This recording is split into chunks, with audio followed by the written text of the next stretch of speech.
The hip joint is related to a lot of psychological interesting conditions.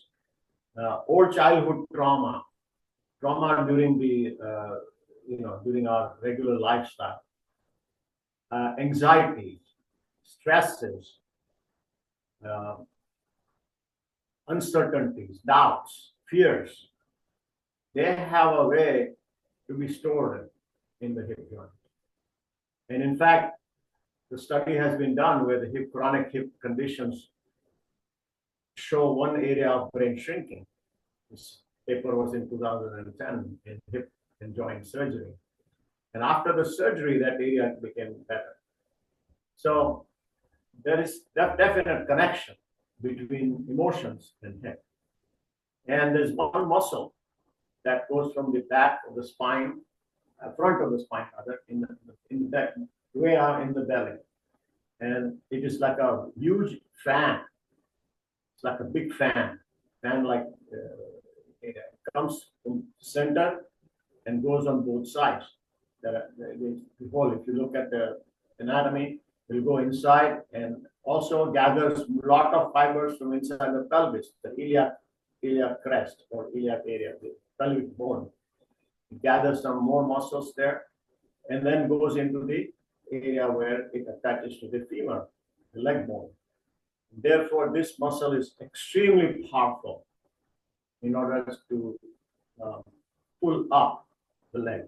So let's practice a little bit of what it does, and we'll talk about a muscle that stabilizes the pelvis.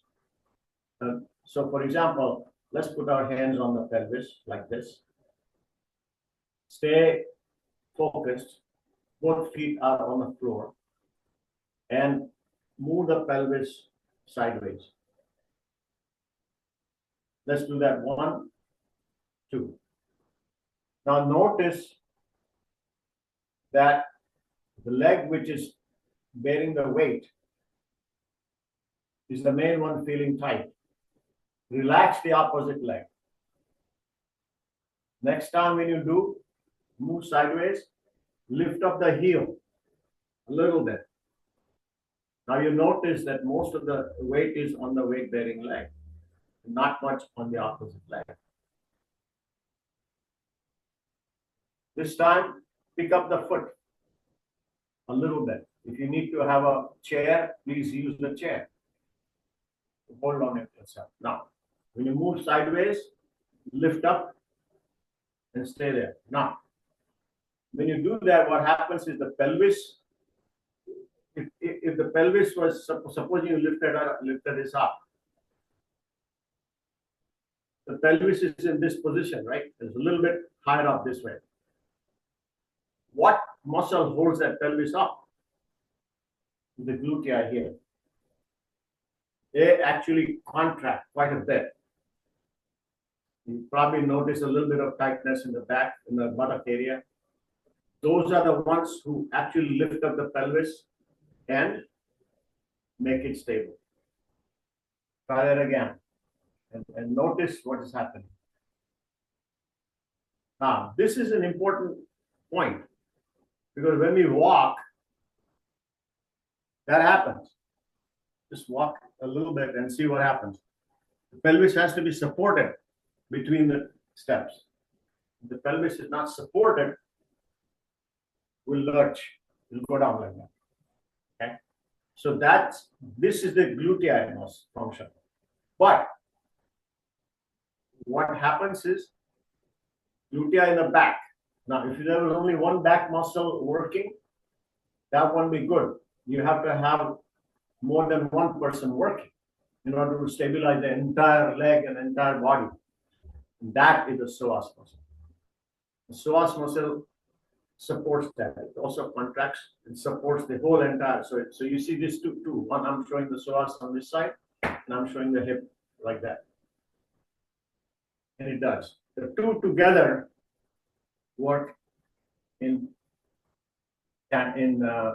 partnership. We call that muscle recruitment. I'm showing it by way of moving my hands, how that works. This is psoas, and the back is the You may as well do this. It's an interesting Tai Chi, Psoas and gluteal Tai Chi, funny stuff. But anyway, that's the psoas muscle. Now, the next only pure psoas muscle movement is flexion. So your hand, move your feet together. Keep your hands in the pelvis. Bend your knee a little bit. Bend your one knee and lift up and swing your knee over to the other side a little bit. Inside, a little bit, like that. That is a psoas working. And if the psoas was not working, you would have a very, very lurching gait. Say, for example, if my psoas are not working, I will be going like this. It's a shuffling. It's a specific gait that's described when the psoas muscle is not working too well. Stickity gait or something like that. I don't remember the exact name. But the importance of psoas muscle is huge. And just as stability is important on the body, stability is important in the emotions and the mind as well. So it correlates very well. And when we do the practices, if we are able to lift up and stay there, that's why the balance practice with one leg becomes very stabilizing.